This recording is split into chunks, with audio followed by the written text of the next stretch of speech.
സാക്ഷിയാമൃതം സാക്ഷി. ജോലി ചെയ്ത് അവർക്ക് തിന്നാൻ പറ്റത്തില്ല. നമ്മൾ എന്ത് ജോലി ചെയ്ത് നമ്മൾ തിന്നാൻ, അല്ലെങ്കിൽ ആരെങ്കിലും തന്നതായാലും കുഴപ്പമില്ല, പക്ഷെ വാക്കി രുചിയായിരിക്കണം അത് ഉണ്ടാക്കുന്നത്. എങ്ങനെ ജോലിക്ക് പോകുന്ന സമയത്ത് ഇവരാരുടെങ്കിലും ഇരന്ന് വാങ്ങിച്ചിട്ടാണെങ്കിലും കൊണ്ടുവന്ന് സമൃദ്ധിയായിട്ട് വെച്ച് ഇയാൾക്ക് വിളമ്പി കൊടുക്കണം. എന്ന് വെച്ചാൽ അവർക്ക് എങ്ങനെയാണ് കൊണ്ടുവരുന്നതെന്ന്, എങ്ങനെ ഉണ്ടാക്കുന്നതെന്നൊന്നും അറിയണ്ട. പിന്നെ മദ്യപിച്ചിട്ട് വരുമ്പോൾ എന്തെങ്കിലും ഞാൻ കഷ്ടപ്പെട്ട് കൊണ്ടുവയ്ക്കുന്ന സാധനമായാലും ശരി എല്ലാം എടുത്തെറിയും. മക്കൾക്ക് പോലും തിന്നാൻ കൊടുക്കത്തില്ല. ചിലപ്പം കോരി വെച്ച് അവർ കഴിച്ചിട്ടായിരിക്കും. ജോലി ചെയ്തിട്ട് വരുന്ന എനിക്കോ പഠിച്ചിട്ട് വരുന്ന മക്കൾക്കോ വച്ചിരിക്കത്തില്ല. അത് രണ്ടെണ്ണം എടുത്ത് വിളയിലെറിയും. ചോറൊക്കെ എടുത്ത് തട്ടി പാത്രമെല്ലാം നശിപ്പിച്ച് കളയും. അങ്ങനെ ഞാൻ കഴിഞ്ഞ മാർച്ചിൽ ഇവക്ക് മോക്ക് പരീക്ഷ നടന്നുകൊണ്ടിരുന്ന സമയം തന്നെ ഞാൻ ഇതുപോലെ വീട്ടിൽ ഭയങ്കര അടിയായിരുന്നു. അവൾക്ക് പരീക്ഷയ്ക്ക് പഠിക്കാനും പറ്റത്തില്ല. അവളെ ശരിക്കൊക്കെ ഉപദ്രവിച്ച്. അപ്പം ഞാൻ ഇറങ്ങിപ്പോയി വീട്ടിൽ നിന്ന്. ഇറങ്ങിപ്പോയി ഏകദേശം 2 മാസം വരെ ഞാൻ ഹോസ്റ്റലിലും ഒക്കെ ആയിരുന്നു. ഇവളെ ഒരു വീട്ടിൽ വിട്ടിട്ട് ഞാൻ ഹോസ്റ്റലിലൊക്കെ പോയി. വേറൊരു വീട്ടിൽ വിട്ടിട്ട് ഞാൻ ഹോസ്റ്റലിൽ പോയി നിന്ന് 1 മാസം ജോലി. മൂത്ത കുട്ടി ഹോസ്റ്റലിൽ ഞാൻ ജോലിക്ക് പോയി. അങ്ങനെ ജോലിക്ക് പോയിട്ട് എല്ലാ സാധനവും ഞാൻ വാങ്ങി വയ്ക്കും. അങ്ങനെ ഇന്ന് പാത്രങ്ങൾ ഞാൻ ഇഷ്ടം പോലെ വാങ്ങിയിട്ടിട്ടുണ്ടായിരുന്നു. പക്ഷെ അലുമിനിയം പാത്രങ്ങളായിരുന്നു കൂടുതൽ. ഏകദേശം 4000 രൂപയ്ക്ക് വരെ പാത്രങ്ങൾ എന്നെ കൊണ്ടുപോയി വിറ്റാ മദ്യവെച്ചത്. ഇപ്പം എൻ്റെ വീട്ടിൽ വന്ന് നോക്കിയാൽ ഒരു പാത്രമില്ല. ഞാൻ ആരെങ്കിലും വരുന്ന അല്പം അരി കൂടുതലിട്ട് കഞ്ഞി വെക്കണമെങ്കിൽ ഞാൻ അടുത്ത വീട്ടിൽ പോകണം ഒരു കടം വാങ്ങാൻ. നിങ്ങള് പെണ്ണ് കാണാൻ വന്ന സമയത്തും അവരുടെ രീതിക്കനുസരിച്ച്, ഇപ്പം ഹിന്ദു രീതിക്കനുസരിച്ച് കല്യാണം കഴിക്കാനൊക്കെ എല്ലാം തയ്യാറായി, ഇഷ്ടപ്പെട്ട് കല്യാണം കഴിച്ചു, വീട്ടിൽ കൊണ്ടുപോയി കുറെ കാലം നല്ല രീതിയിൽ നോക്കി. അപ്പോഴൊക്കെ ഇയാൾ നല്ല ഒരു പാല് കറന്ന് വിൽക്കുകയും അതിന്റെ ആദായം കൊണ്ട് തരികയും നന്നായി നോക്കുകയും ചെയ്തു. ഇയാളുടെ സ്വഭാവത്തിൽ ഇത്രയധികം മാറ്റങ്ങൾ വരാൻ എന്തെങ്കിലും കാരണം നിങ്ങളുടെ വീട്ടിൽ നിന്ന് ആരെങ്കിലും വരുന്നില്ലെന്നോ സഹകരിക്കുന്നില്ലെന്നോ അങ്ങനെയുള്ള കാര്യങ്ങളും? എന്റെ വീട്ടിൽ നിന്ന് ആരും വരാൻ പാടില്ല, ഒന്നും വന്ന് അന്വേഷിക്കാൻ പാടില്ല, അതൊക്കെ അവരെ നിർബന്ധം. ആരും വരാൻ പാടില്ല എന്റെ വീട്ടിൽ നിന്ന്. അങ്ങനെ ആരും വരാനില്ലോ? അങ്ങനെ വരാൻ വരുന്ന ആൾക്കാരല്ലല്ലോ. അങ്ങനെ ആരും വരികയില്ല. ഞാൻ ചോദിക്കുന്നത്, നിങ്ങളുടെ അമ്മ എന്ന് പറയുന്നത് നിങ്ങളുടെ അമ്മൂമ്മ, ഈ അമ്മൂമ്മയുടെ കൂടെ ആരൊക്കെ ഉണ്ട് അവിടെ? ഇവിടെ മാമനും കുഞ്ഞമ്മയും മാമന്റെ ഭാര്യയും മക്കളും ഉണ്ട്. നിങ്ങൾ ഇടയ്ക്കിടയ്ക്ക് അവിടെ പോവാറുണ്ടോ? വല്ലപ്പോഴും ഒരിക്കൽ പോവും. നിങ്ങൾ അവിടെ പോകുന്നതും അവിടെ പോയി താമസിക്കുന്നു അല്ലെങ്കിൽ അവരിങ്ങോട്ട് വരുന്നൊക്കെ അദ്ദേഹത്തിന് ഇഷ്ടക്കേടുണ്ടോ? അങ്ങനെയൊന്നുമില്ല. അവർക്ക് മദ്യപാനം കിട്ടണം. എവിടെ പോയാലും അവർക്ക് മദ്യപിക്കണം. അത്രേ ഉള്ളൂ. നീ ബന്ധുവീട്ടിൽ പോകുന്നൊന്നും പ്രശ്നമല്ല. മദ്യപിച്ച് കഴിഞ്ഞാൽ അവർക്ക് എന്തെങ്കിലും സകല ആഹാരം, നല്ല ആഹാരം കിട്ടിക്കഴിഞ്ഞാൽ അവർക്ക് അത് മതി. പിന്നെ അവർക്ക് എവിടെ പോകണമെന്നും ഇല്ല. നിങ്ങളെ കുറിച്ച് എന്തെങ്കിലും നിങ്ങൾക്ക് മോശം സ്വഭാവം ഉണ്ടെന്നോ അങ്ങനെയൊക്കെ സംസാരിക്കാം? അതൊക്കെ സംസാരിക്കേണ്ടതുകൊണ്ട് ഞാൻ തൊഴിലുറപ്പിനൊക്കെ പോകും. അങ്ങനെ പോയിട്ട് വരുമ്പോഴൊക്കെ പറയും, നീ എന്തിനാടി പോയത്, നിനക്ക് ഇവിടെ ഇരുന്നൂടെ, നീ ഇന്നവനാ, അങ്ങനെയൊക്കെ എന്ന് വെച്ചാൽ അതൊക്കെ പറയാറുണ്ടായിരുന്നു. അപ്പൊ എന്നിട്ട് ഞാൻ അടുത്ത് ഈ മദ്യപാനം വിറ്റ് മാറിക്കഴിയുമ്പോഴത്തേക്ക് ഞാൻ ചോദിക്കും, നേരത്തെ തന്നെ ഇങ്ങനെയൊക്കെ പറഞ്ഞില്ലേ എന്ന് ചോദിക്കും.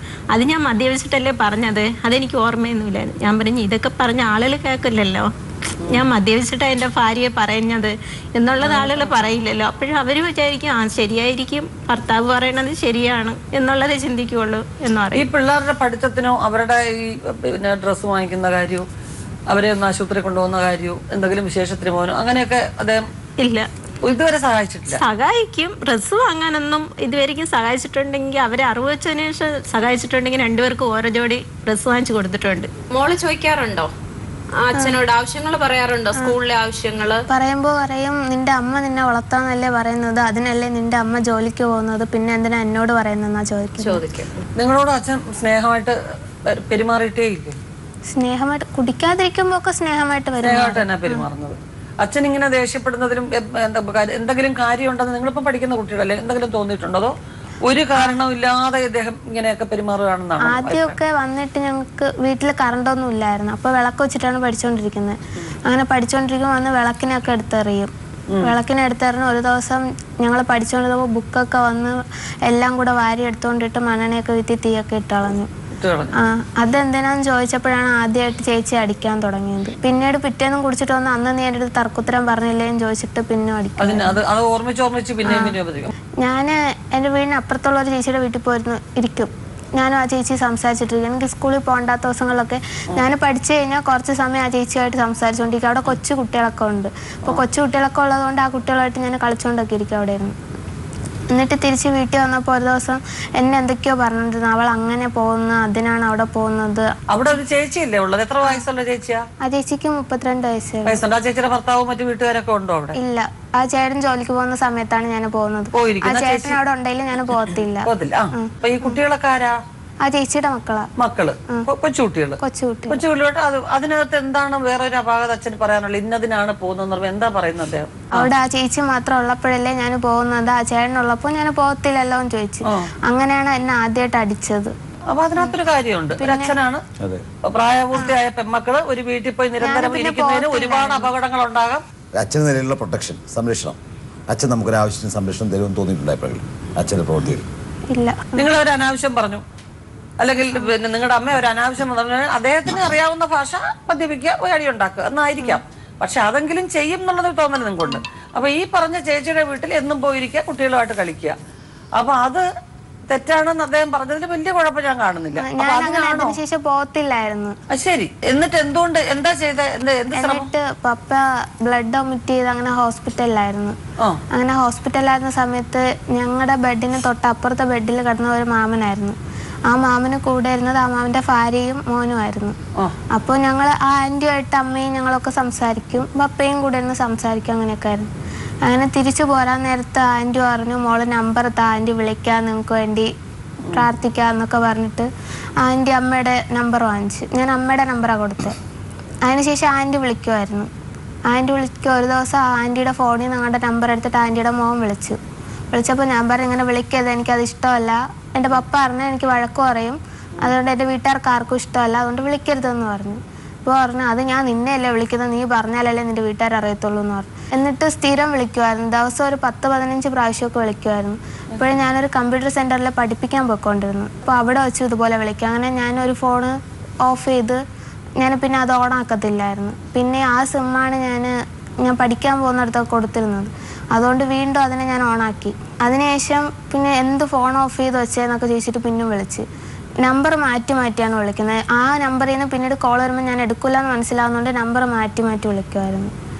അങ്ങനെ ഞാൻ പറഞ്ഞ്, ഇനി ഇങ്ങനെ വിളിക്കുകയാണെങ്കിൽ ഞാൻ കംപ്ലയിൻറ്റ് ചെയ്യുമെന്ന് പറഞ്ഞു, പോലീസിൽ കംപ്ലയിൻറ്റ് കൊടുക്കുമെന്ന് പറഞ്ഞു. അപ്പോൾ ഒരു ദിവസം എന്നോട് പറഞ്ഞ്, ഞാൻ ഗൾഫിൽ പോകാൻ പോകുന്നു, നിനക്ക് എന്നെ കാണണ്ടേന്ന്. ഞാൻ പറഞ്ഞു, എനിക്കാരെയും കാണണ്ട, പോകുന്നവരൊക്കെ പൊക്കോളാൻ പറഞ്ഞു. പറഞ്ഞ്, അപ്പോഴേ ഞാൻ നിന്നെ സ്നേഹിച്ചതില്ലേ, നീ എന്നെ സ്നേഹിക്കുന്നില്ലേ എന്നൊക്കെ ചോദിച്ചു. ഞാൻ പറഞ്ഞു, ഞാൻ ഇതുവരെ അങ്ങനെയൊന്നും സംസാരിച്ചിട്ടില്ലല്ലോ. ഞാൻ പറഞ്ഞു, ഇനി ഇങ്ങനെ പറഞ്ഞാൽ ഞാൻ എൻ്റെ വീട്ടുകാരുടെ അടുത്ത് എല്ലായിടത്തും പറയും, ഞാൻ അടി വാങ്ങിച്ചു തരുമെന്ന് പറഞ്ഞു. വീട്ടിൽ വന്നിട്ട് ഞാൻ പപ്പയോട് പറഞ്ഞു, ഇതുപോലെ ഇങ്ങനെ വിളിക്കുകയാണ്, ഞാൻ എന്ത് ചെയ്യണമെന്ന് ചോദിച്ചു. അങ്ങനെ പപ്പ തന്നെ വിളിച്ച് സംസാരിച്ച് ഇനി വിളിക്കരുതെന്നൊക്കെ പറഞ്ഞ് അതിനുശേഷം വിളിക്കത്തില്ലായിരുന്നു. പിന്നെ ഞാൻ ഞങ്ങൾ റോഡിൽ നിന്നാണ് സംസാരിക്കുന്നത്. ആ ചേച്ചിയുടെ വീടിനകത്തൊന്നും പോയിരിക്കത്തില്ല. ആ ചേച്ചി പുറത്തോട്ട് ഇറങ്ങുമ്പോൾ കാണുമ്പോൾ സംസാരിക്കുക, അത്രേ ഉള്ളായിരുന്നു. അപ്പോൾ പിന്നീട് പറയുന്നത്, ഞാൻ അവിടെ ചേച്ചിയുടെ അടുത്ത് പോയി നിന്നിട്ട് അവനെ ഫോൺ വിളിച്ച് സംസാരിക്കുന്നുണ്ട്, അവൻ വിളിച്ചെടുത്തൊക്കെ ഞാൻ കറങ്ങാൻ പോയി, ഞാൻ എവിടെയൊക്കെ പോയി എന്ന് പറഞ്ഞിട്ട് വന്ന് കുറേ പറഞ്ഞു. അപ്പോൾ ഒക്കെ ആൾക്കാർ കേട്ടോണ്ട് നിൽക്കുമായിരുന്നു, അപ്പുറത്തുള്ളവരൊക്കെ. ഞാൻ പറഞ്ഞു, ഞാൻ ചെയ്യാത്ത കാര്യത്തിനെ കുറിച്ച് അങ്ങനെയൊന്നും പറയല്ലേ എന്ന് പറഞ്ഞു. എനിക്ക് അങ്ങനെ എന്തെങ്കിലും മനസ്സിലുണ്ടായിരുന്നെങ്കിൽ ഞാൻ നിങ്ങളുടെ അടുത്ത് ഇതൊന്നും പറയത്തില്ലായിരുന്നല്ലോ എന്ന് ചോദിച്ചു. അവൻ വിളിച്ചപ്പോൾ ഞാൻ അവൻ്റെ കൂടെ പോയാൽ പോരായിരുന്നു എന്ന് ചോദിച്ചു. പറഞ്ഞു, അതൊക്കെ ശരി തന്നെ, എന്നാലും നീ അവനെ ഫോൺ വിളിക്കണില്ല എന്നൊക്കെ ചോദിച്ചിട്ട് അന്ന് ഒരുപാട് അടിച്ച്. ഞാൻ പറഞ്ഞു, ഞാൻ മര്യാദയ്ക്ക് പഠിക്കാൻ പോയിക്കൊണ്ടിരുന്നില്ല, എന്നെ മര്യാദയ്ക്ക് പഠിക്കാൻ വിടണം, എനിക്ക് ഡിഗ്രിക്ക് പോകണമെന്ന് പറഞ്ഞു. നിന്നെ പഠിക്കാൻ വിടത്തില്ല, അവൾ പഠിക്കാൻ പോയല്ല, അപ്പോൾ അവൾ രക്ഷപ്പെടുമല്ല, അപ്പോൾ അവൾക്കൊരു നിലയിലെത്തുമ്പോൾ അതായാലും എനിക്ക് മതി, ഇനി നിന്നെ ഞാൻ പഠിക്കാനൊന്നും വിടണില്ല, ഇനി ആരുടെയെങ്കിലും ഒപ്പം പോവാന്നൊക്കെ പറഞ്ഞിട്ട് അന്ന് ഒരുപാട് ഉപദ്രവിച്ചു. അച്ഛൻ അസുഖമായിട്ട് വന്നപ്പോൾ ഒരമ്മയും മകനും വന്നു, പരിചയപ്പെട്ടു, സംസാരിച്ചു, സഹായിച്ചു, പോയി. പോകാൻ നേരത്ത് ആന്റി നമ്പർ ചോദിച്ചു, അമ്മയുടെ നമ്പർ കൊടുത്തു എന്ന് പറഞ്ഞു. പക്ഷെ പിന്നെ വിളിച്ചത് ഈ നമ്പറിൽ നിരന്തരമായിട്ട് കുട്ടിയോട് മാത്രമേ ഇയാൾ സംസാരിച്ചിട്ടുള്ളൂ, ആ സ്ത്രീ വിളിച്ചിട്ടില്ല. ആന്റിയും വിളിക്കുമായിരുന്നു, പക്ഷെ അമ്മയുടെ നമ്പർ അപ്പൊ 1-2 പ്രാവശ്യം വിളിച്ചപ്പോ അത് വിദഗ്ധമായിട്ട് അമ്മയോട് പറഞ്ഞിട്ടോ ആന്റിയോട് പറഞ്ഞിട്ടോ നിർത്താൻ പറ്റാത്തതിന്റെ പേരിലാണ് ഇവിടം വരെ എത്തിയത്. ഞാൻ പറഞ്ഞു, അമ്മയോടൊക്കെ പറഞ്ഞു. അപ്പൊ അമ്മയോടൊക്കെ പറഞ്ഞിട്ട് അമ്മയും അതിന്റെ ഭാഗഭാക്കാണ്. അച്ഛന്റെ കുറ്റം ഇതിനകത്ത് എനിക്ക് തോന്നുന്നില്ല. സംസാരിച്ചു, പപ്പയോട് പറഞ്ഞു, പിന്നെ എന്തിനായാലും വിളിക്കണം. അങ്ങനെ പറഞ്ഞതിന് ശേഷം വിളിക്കാത്തത്. പപ്പ വിളിച്ച് പറഞ്ഞപ്പോഴാണ് വിളിക്കാത്തത്. പോകുന്ന സ്ഥലത്ത് വിളിക്കുന്നു, പഠിക്കുന്ന സ്ഥലത്ത് വിളിക്കുന്നു, അത് സ്വിച്ച് ഓഫ് ചെയ്ത് വെച്ച് കഴിഞ്ഞ് പിന്നെ ഓൺ ചെയ്യുമ്പോൾ പിന്നെയും വിളിക്കുന്നു. സിറ്റിയിൽ വന്ന് കറങ്ങാൻ വരെ വിളിച്ചതിന് ശേഷമാണ് ഇത് പപ്പയെ വിളിച്ച് പറയേണ്ടി വന്നത്. അപ്പൊ പപ്പ അത്രയെങ്കിലും ചെയ്തു. പ്രതികരിച്ചു.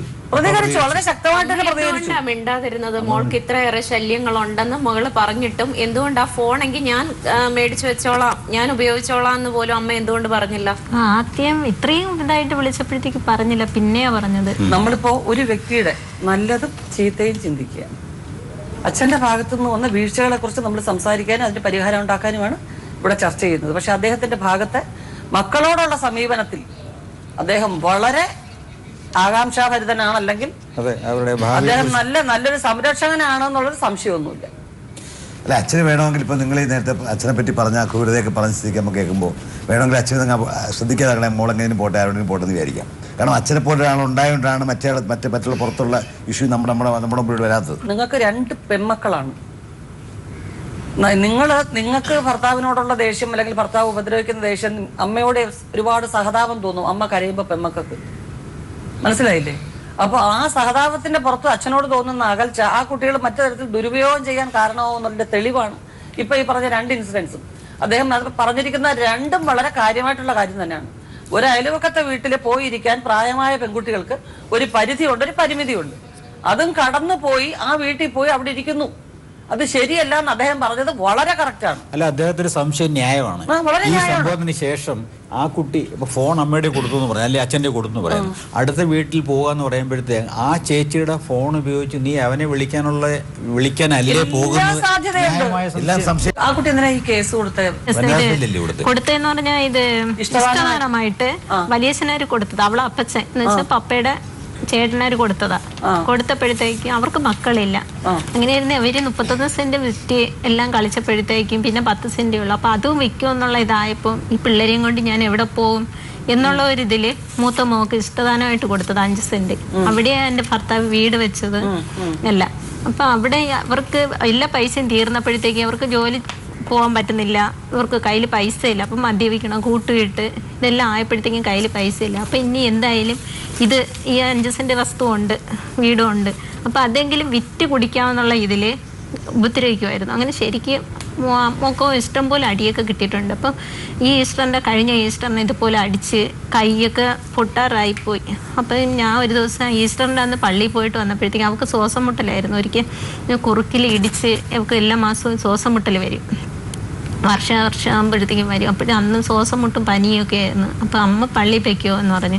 അപ്പോൾ അവളും രാവിലെ അവൾ CSC പള്ളിയിലാണ് പോകുന്നത്. ഞാൻ 10 മണിയായപ്പം ബെന്തിക്കോസ് പള്ളിയിൽ പോയിട്ട് 12:30 ആയപ്പോൾ ഞാൻ മടങ്ങി എത്തിയപ്പോഴത്തേക്കും റോഡിൻ്റെ അവിടെ എത്തിയപ്പോഴത്തേക്കും ഇവിടെ വിളി കേൾക്കുന്നു. അപ്പം ഞാൻ വിചാരിച്ചു അടുത്ത വീട്ടിലായിരിക്കും അവർക്ക് ചീത്ത വിളിക്കുന്നതെന്ന് വിചാരിച്ചു. പക്ഷെ വന്ന് നോക്കിയപ്പോൾ എൻ്റെ മോള് ഇങ്ങനെ ഒരു മതിലിൽ ചേർന്നിരിക്കുന്നുണ്ട്, ഒരു കല്ല് അവരെ കയ്യിൽ ഇങ്ങനെ ഇരിപ്പുണ്ട്. അപ്പം ഞാൻ വന്നിട്ട് ഈ കല്ല് ഞാൻ എന്തായാലും അവരെ പറഞ്ഞു കഴിഞ്ഞാൽ ഈ കല്ലെടുത്ത് മോളെ അടിക്കുള്ളൂ. അപ്പം ഞാൻ വിചാരിച്ചു എന്തായാലും ആദ്യം മോളെ വഴക്ക് പറയാം എന്ന് വിചാരിച്ച് വയ്യാതിരുന്ന മോളെ വഴക്ക് പറഞ്ഞു. നീ എന്താടി കാണിക്കുന്നതെന്ന് ചോദിച്ചു. അവളെ വഴക്ക് പറഞ്ഞപ്പോഴത്തേക്ക് ഈ കല്ല് തറയിലിട്ടു. എന്നിട്ട് ഞാൻ ചോദിച്ചു എന്തിനാ ഇങ്ങനെ നിങ്ങൾ ഉപദ്രവിക്കണ, വയ്യാതെ കടന്ന കൊച്ചല്ലേ എന്ന്. അത് അവളെ എന്നെ ചീത്ത വിളിച്ചു എന്ന് പറഞ്ഞു. അപ്പം ഞാൻ ചോദിച്ചു ഇത്രയും കാലം ചീത്ത വിളിച്ചിട്ടില്ല, ഇപ്പം ചീത്ത വിളിച്ചോ എന്ന് ചോദിച്ചു. അത് അടുത്ത വീട്ടിലെ പാഷ് കേട്ടോണ്ടിരുന്നു എന്ന് പറഞ്ഞു. അപ്പം ഞാൻ പറഞ്ഞു അവിടെ ആരാധന നടക്കുന്നതല്ലേ ഉള്ളൂ, അവിടെ തീർന്നില്ലല്ലോ, അപ്പം എങ്ങനെ അവർ കേട്ട് എന്ന് ചോദിച്ചു. അപ്പം അവളാണായിട്ട് പറയുന്നില്ലമ്മ, ഞാൻ റൂമിനകത്ത് പൂട്ടിയിട്ടിട്ട് കിടക്കുകയായിരുന്നു. അപ്പോഴത്തേക്കും പപ്പ വന്ന് വിളിച്ചപ്പോൾ കതവിൽ ചവിട്ടിയപ്പോഴത്തേക്കും ഞാൻ തുറന്നു കൊടുത്തിട്ട് അവൾക്ക് എഴിക്കാൻ വയ്യ. എന്നിട്ട് അവൾ അവിടെ തന്നെ ആ പരമ്പിൽ തന്നെ കയറി ചാരിയിരിക്കുന്ന ചവരിൽ ഇരുന്നപ്പോഴത്തേക്കും പപ്പ ഈ കതവിൻ്റെ പ്ലൈവുഡ് അറുത്തിട്ടിട്ടുണ്ടായിരുന്നു. അത് നല്ല ഈ കനത്തിൽ കൂടുതൽ വരും. അതിനെ എടുത്തുകൊണ്ട് വന്ന് അടിച്ച് അവൾക്ക് വെളിയിൽ ഇറങ്ങാൻ പറ്റുന്നില്ല റൂമിനകത്തുനിന്ന്. കുറേ അടിച്ചപ്പോഴത്തേക്കും അത് പൊട്ടിയതിന് ശേഷം അടുത്ത് കമ്പെടുക്കാൻ പോയതിൻ്റെ ഇടയ്ക്ക് ഇറങ്ങി ഓടിയത്. അപ്പോൾ അടുത്ത വീട്ടിൽ നിന്ന് ഒരു അണ്ണൻ, ഞങ്ങൾ അടിക്കുമ്പോഴത്തേക്കും അടുത്ത വീട്ടിലെ ഒരു അണ്ണനാ ഇങ്ങനെ വന്ന് പിടിച്ചൊക്കെ മാറ്റുന്നത്. പക്ഷെ അവരും ഇല്ലായിരുന്നു അന്ന് ആ വീട്ടിൽ. ഞാൻ പള്ളിയിൽ നിന്ന് വന്ന് കുറേ നേരം കഴിഞ്ഞപ്പോഴത്തേക്കും അണ്ണൻ വന്നു. അപ്പോൾ ചോദിച്ചു എന്തായാലും ഇവിടെ നടക്കണമെന്ന് ചോദിച്ചു. അപ്പോൾ ഞാൻ പറഞ്ഞു അണ്ണൻ മോളെ അടിച്ചിരിക്കുന്നതെന്ന് പറഞ്ഞു. അപ്പോൾ അണ്ണൻ വന്ന് ഒരുപാട് വഴക്ക് പറഞ്ഞു. ഈ എന്താടാ വയ്യാതാടുന്ന കൊച്ചിനെ ഇങ്ങനെ അടിച്ചത്, അവൾ ഇന്നലെയും കൊണ്ടുപോയി ഇഞ്ചക്ഷനൊക്കെ എടുത്തിട്ട് കൊണ്ടുവന്നല്ലേടാ എന്നൊക്കെ ചോദിച്ച് വഴക്ക് പറഞ്ഞപ്പോഴും അത് എന്നെ ചീത്ത വിളിച്ചെന്ന് വീണ്ടും പറയുന്നു. അപ്പോൾ അവളാണായിട്ട് പറയുന്നത് ഇല്ലമ്മ ഞാൻ വിളിച്ചില്ല, അമ്മയ്ക്ക് അറിയാലോ പപ്പയുടെ സ്വഭാവം എന്ന് പറഞ്ഞു. എന്നിട്ട് എൻ്റെ വീട്ടിൽ വിളിച്ച് എൻ്റെ മാമൻ്റെ മോനെ വിളിച്ച്. അപ്പോൾ അവൻ പറഞ്ഞ് നീ എത്രയായാലും നീ നന്നാവില്ല, ഞങ്ങൾ പറയണേന്ന് നീ കേൾക്കൂല, നീ കളഞ്ഞിട്ട് ആ പിള്ളേരെ വളർത്തിയെന്ന് പറഞ്ഞാൽ കേൾക്കൂല എന്നൊക്കെ പറഞ്ഞു. നീ ആ കൊച്ചിനെ കൊല്ലാതെ കേസ് കൊടുത്തിട്ട് ആശുപത്രി കൊണ്ടുപോകുമെന്ന് പറഞ്ഞു. അപ്പം നേരെ ഞാൻ ഒരു ഓട്ടോ പിടിച്ച്, അപ്പോൾ എൻ്റെ കയ്യിൽ പൈസ ഉണ്ടായിരുന്നു.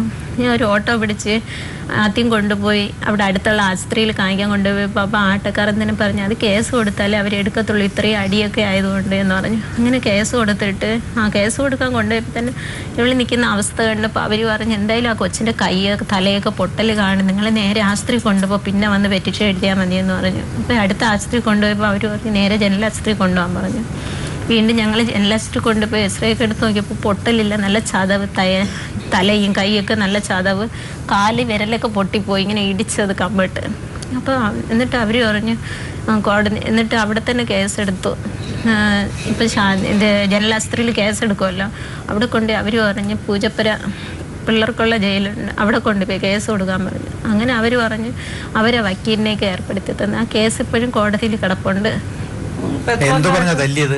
എന്ത് പറഞ്ഞ മോളെ തല്ലിയ ഇയാള്? അന്ന് തല്ല ഒരു ഏതും ഇല്ലായിരുന്നു. അന്ന് എവർക്ക് ഈ വസ്തുവായിരുന്നു, അവളടുത്തുള്ള ഇത് ആ വസ്തുവിന് വേണ്ടിയായിട്ട് മദ്യപിച്ച് ഫുള്ളോടായിരുന്നു. ഞാൻ വസ്തു വിൽക്കണം, 5 സെന്റ് സ്ഥലത്താണല്ലേ അയാൾ വീട് വെച്ചിരിക്കുന്നത്, മോൾക്ക് ഇഷ്ടദാനം കൊടുത്തിരിക്കുന്ന വസ്തുവില് അത് എത്രയും വിൽക്കണം എന്നുള്ള രീതിയായിരുന്നു. അപ്പൊ ഇപ്പൊ കഴിഞ്ഞ മാസം നവംബറിൽ മോള് 2 ദിവസത്തെ ലീവിന് വന്നപ്പോഴത്തേക്ക് മോളെടുത്ത് പറഞ്ഞു ഇത് നമുക്ക് ലോൺ എടുത്ത് മോളെ ഫീസ് ഇപ്പം എനിക്ക് 30,000 രൂപ മോൾക്ക് അടയ്ക്കണം, അതിപ്പോൾ മുടങ്ങി കിടക്കുന്നു കഴിഞ്ഞ വർഷത്തെ, അതുകൊണ്ട് അതും അടയ്ക്കാം, എവൾക്കും ഇപ്പം അഡ്മിഷൻ എടുത്ത് കൊടുക്കാം, എന്തായാലും ഇത് നമുക്ക് ലോൺ എടുത്ത്. അപ്പം ഞാൻ പറഞ്ഞു മക്കൾ ഒരിക്കലും അങ്ങനെ ചെയ്യല്ലേ, നമുക്ക് അത് വിറ്റിട്ട് വേണം, നിങ്ങൾക്ക് 2 പേർക്കും ഒരു വിവാഹാലോചന വന്ന എനിക്ക് അത്രേ ഉള്ളൂ, എനിക്ക് ഇനിയിപ്പം കടവും തീർത്ത് ഇത് നിങ്ങളെ വിവാഹകാര്യം അന്വേഷിക്കാനും പറ്റത്തില്ല, അപ്പോഴും വിറ്റ് 2 പേർക്കും കൂടെ നടത്താമെന്ന് പറഞ്ഞു. അതുകൊണ്ട് ഒരിക്കലും ഒപ്പിട്ട് കൊടുക്കല്ലെന്ന് പറഞ്ഞു. വരുമ്പോൾ അവൾക്ക് കൊടുത്ത അപ്പച്ചനാരും പറയും മക്കൾ ഒരിക്കലും ഒപ്പിട്ട് കൊടുക്കല്, നിങ്ങൾക്ക് കയറി കിടക്കുക അത്രേ ഉള്ളൂ എന്ന് പറഞ്ഞു. ഇല്ല ഞാൻ ഒരിക്കലും അങ്ങനെ ചെയ്യത്തില്ല എന്ന് പറഞ്ഞു. പോലീസുകാർ വന്നായിരുന്നു, മൊഴിയെടുത്തു? ഇല്ല, മോളേന്നാ മൂത്ത മോളേന്ന് അവിടെ വെച്ച് എടുത്തിരുന്നു. കോടതി ഞങ്ങള് കൊടുത്തെടുത്ത് വെച്ച് എടുത്തു, മൊഴിയെടുത്തു. അതനുസരിച്ച് കേസെടുക്കുകയും ചെയ്തു. കേസെടുത്താ പറ്റിയ കോടതിയിൽ കേസാക്കിയത്. ഈ വിഷയത്തെ സംബന്ധിച്ചപ്പോൾ 5 സെന്റ് വിൽക്കണമെന്ന് ആവശ്യപ്പെട്ട് നേരത്തെ പ്രശ്നം ഉണ്ടാക്കിയിട്ടുണ്ടാവില്ല? നേരത്തെ പ്രശ്നം ഉണ്ടാക്കുമായിരുന്നു. കണ്ടിന്യൂഷൻ ആണ് അന്ന് നടന്ന സംഭവം. അല്ല വീട്ടിൽ അന്ന് നിങ്ങൾ പറഞ്ഞനുസരിച്ചാണ് അയാൾ വരുമ്പോഴത്തേക്ക് മകള് വീട്ടിൽ കഥടച്ചിരിക്കുകയാണ്, കഥ ചവിട്ടി തുറന്നു. അല്ല അങ്ങനെ പെട്ടെന്ന് അടിക്കാനുള്ള ഇതെന്തുവാ സംഭവം? അത് വീട്ടിലാരും ഇല്ല. അപ്പൊ മോളെടുത്ത് വരുമ്പോഴത്തേക്ക് അമ്മയുടെ അടുത്ത് പപ്പ പറയണതേ കേൾക്കത്തുള്ളൂ, മോള് പറയണത് എന്തായാലും കേൾക്കൂല. ചീത്ത വിളിച്ചത് കൊണ്ട് അടിച്ചെന്ന് പറയുമ്പം അത് വിശ്വസിക്കും എന്നുള്ളതായിരുന്നു. അതിന്റെ എന്തെങ്കിലും പറഞ്ഞൊരു തറുതല പറഞ്ഞതായിട്ട് തോന്നിയിട്ടുണ്ടാവും. ആ സമയത്ത് പ്രകോപിതനായി എന്ന് വേണം നമുക്ക് കണക്കാക്കാൻ. ഒന്നും പറയാതെ ഉണ്ടാവില്ല. ഏതെങ്കിലും ഇഷ്യൂമായിട്ട് ബന്ധപ്പെട്ട് അങ്ങനെ ഉണ്ടാവാൻ എന്തെങ്കിലും സംഭവം ഉണ്ടാവും.